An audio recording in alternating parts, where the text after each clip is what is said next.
Cleaning cages can be a real problem, especially if you've got lots of birds. I was living with some people for a while that didn't want to clean bars. They put paper down. That's not good for the birds. Start nesting. They got food where you don't want it. So this idea comes from the guy no longer with us, the one I recommend doing this 6 days of the week, and the 7th day, put on your knee pads and scrub the bars to make sure definitely getting underside. Clearly, one of these, dump it in the water, right? And then you make sure you have clean pads. You need to clean so then use a little grapefruit seed in there. Then you can just clean those bars. Right? You're going to like to do it. Okay.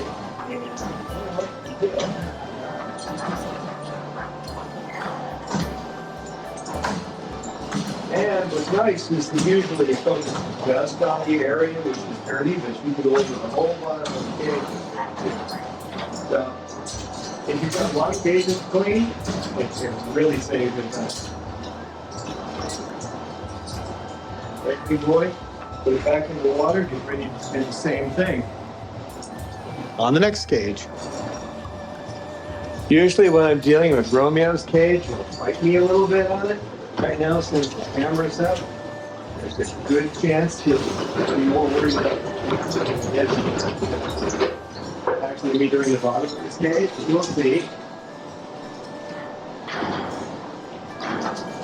So what I try to do is get every area a little bit wet and go over the heavy. Then start going over the whole thing.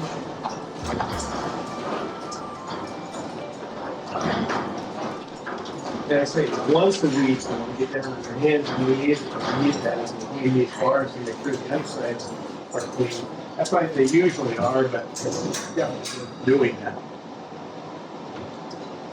And you can put the mop in a central area. By the way, this is not a paid promotion. This was donated to us, okay? So you can use any brand that works for you, but put it in a central area so you can get each individual cage and do it quickly.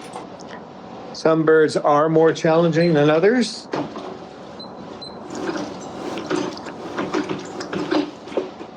Some birds are more challenging than others. This particular one, Cecil, the one who's always messing with me in our videos, our live streams, and he does not like the mop.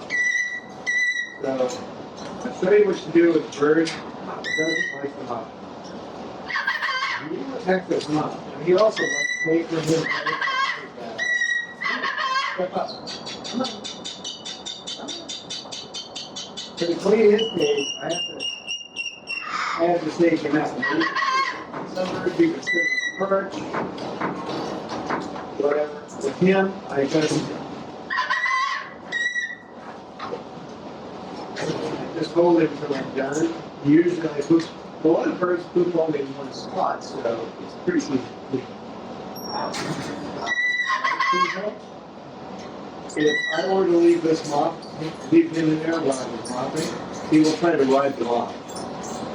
I didn't want him to get hurt, so we didn't do that. Right, Cecil? And Babaloo doesn't give me any trouble, but I'll tell you, when you first start doing this, some of the birds are going to be scared, so you want to introduce them to it slowly. If you have food parrots rather than cockatoos, you're probably going to have more difficult time for them to get used to it. Babaloo.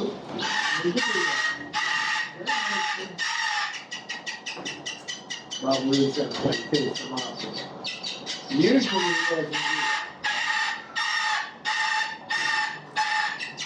this is the first stage of cleaning cover.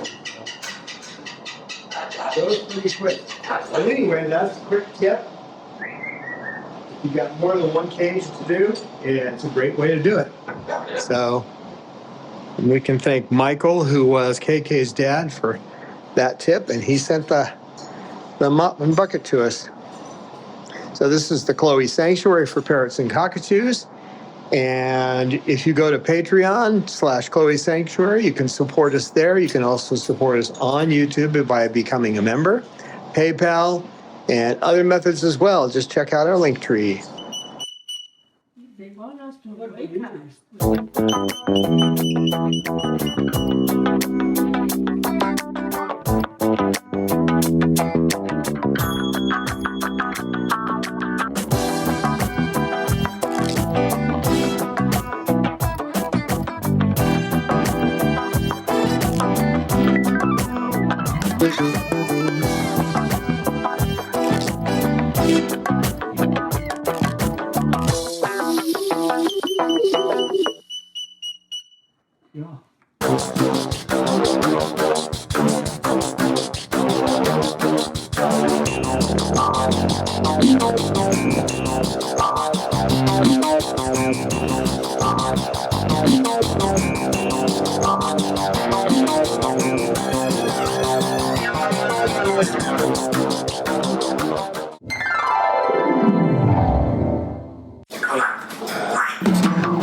The science knowledge only adds to the excitement, the mystery, and the awe of a flower.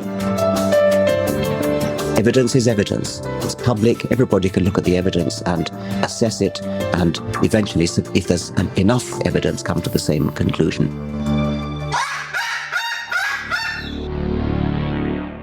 The Chloe Sanctuary for Parrots and Cockatoos, a nonprofit charity dedicated to the empowerment of captive parrots and public awareness.